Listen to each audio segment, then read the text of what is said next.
Have you ever wanted to just get away from it all to give your mind a rest?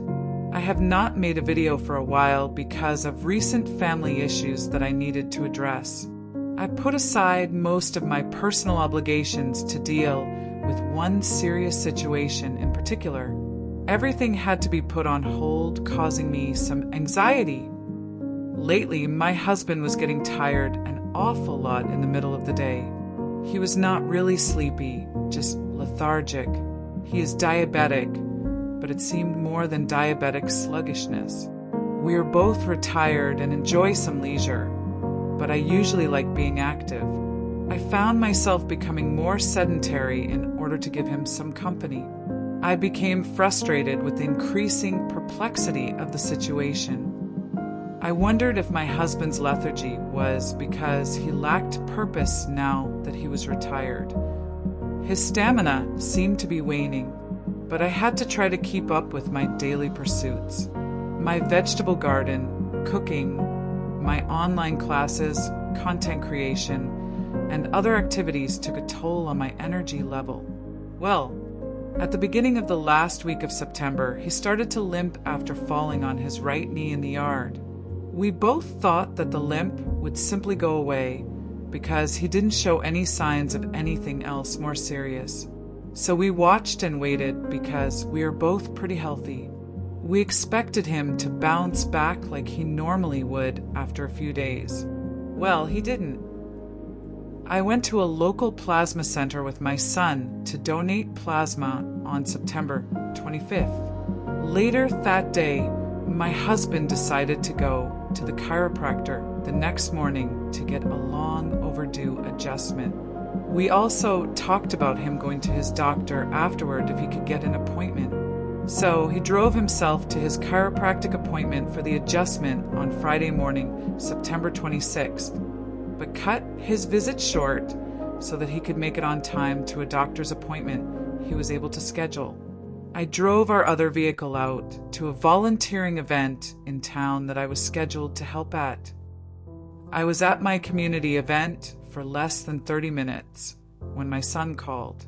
Apparently, after my husband explained about his fall and the resulting limp, the doctor immediately decided to send him by ambulance to the emergency room at a local hospital. Well, my husband protested, insisting that I come and get him. So I left the volunteer event and went to the doctor's office after I picked up my son. He would take one of our vehicles back home. After a short intake in the emergency room, we sat in the waiting room for almost 2 hours before he finally got a bed in the emergency room area. The medical staff began a battery of tests.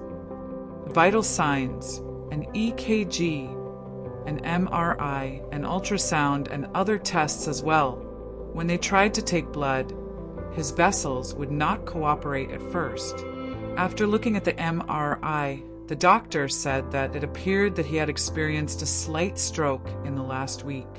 There was also evidence that he may have had other strokes in the last month or two. It didn't even cross my mind that he may have been experiencing multiple strokes. None of his symptoms were enough to make me think that might have been the cause of the lethargy. A couple hours later, he was given a more permanent bed. How long he stayed in the hospital would depend upon how much hospital care he would need. He ended up staying only 4 nights because they felt that he had recovered so well. On the following Tuesday afternoon, he was sent to a rehab in a local hospital for follow-up therapy. During the 10 days he was there, he received occupational, physical, and speech therapy daily. They have an on-site doctor, physical therapist, occupational therapist, and speech therapist. His speech was already better by Thursday, October 2nd. We feel that he was greatly blessed. Let me explain. His strokes were only minor.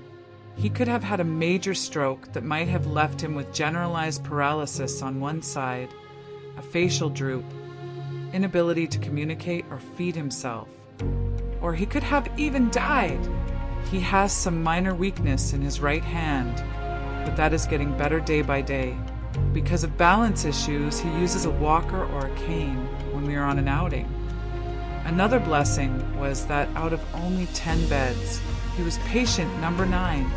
This rehab is the only one like it in our area, and the others similar to it are very far away.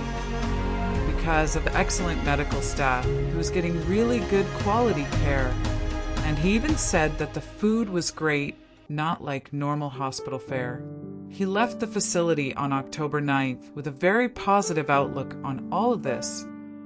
I had not been a basket case because I knew that God was aware of our situation. He always watches over us. Besides, I had other things to think about. About that same time, my son and I got sick. We thought we might have been exposed to the coronavirus while donating at the plasma center on Thursday, right before my husband went into the hospital the next day, September 26th. I went to visit my husband in the hospital on Sunday before I realized my son was sick. I wanted to visit my husband on Monday, but we decided I should go get a home flu and coronavirus combo test for my son. Once back at home, he took the home test. It's a good thing I didn't return back to the hospital right away because the test was positive for some kind of flu virus. I stayed home while we waited to see how his symptoms developed over the next few days. It turned out that he had a flu bug, which only lasted until Tuesday. I thought I had come down with the flu because I started showing signs of illness on Wednesday. I never had a fever, but felt achy and had an awful headache through Thursday night.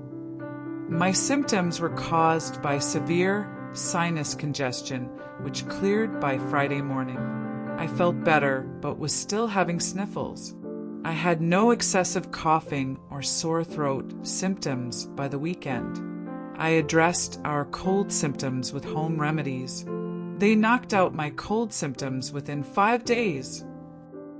We are thankful for the many friends, family, and even strangers who lifted up prayers to God on our behalf. Let me ask you a question. Did this whole scenario seem like an attack by the devil himself? I believe this was a severe assault on our family by the enemy of souls. This deliberate onslaught really first began when I started developing a particular niche for my YouTube channels.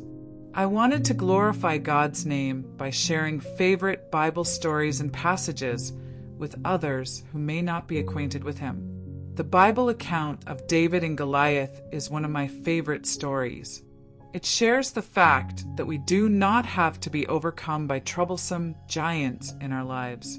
We face many stormy problems, and the fiery darts of Satan and the wicked are hurled at us constantly, but we don't have to tremble because of them.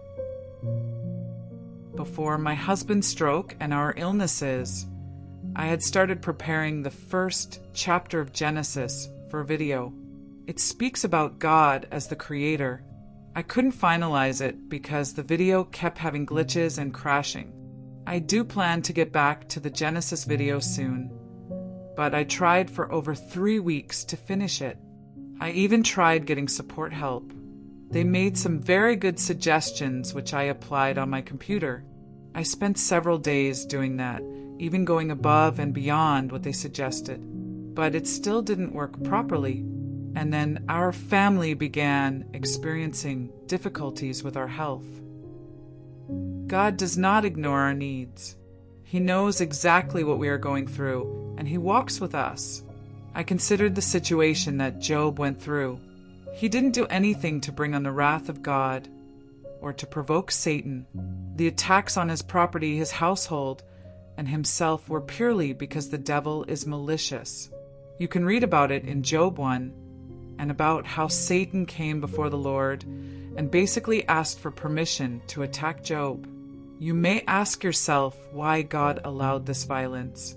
Perhaps it was so that we end-time followers of Jesus would understand what is happening now when we are tempted and attacked by the devil. We can choose to be faithful like Job was. Read about it at the end of the chapter in verse 20 through verse 22. I will share an update later on my husband's health progress. For now, It is good to let others know how we deal with troubles that the enemy causes us.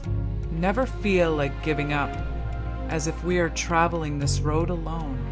God is helping His children gain strength in preparation for the final onslaught of evil right before the very end.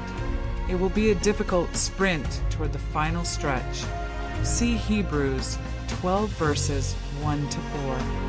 Trust in God and put on His armor day by day. That is explained in my video about the spiritual warfare that we have to endure. See Ephesians 6.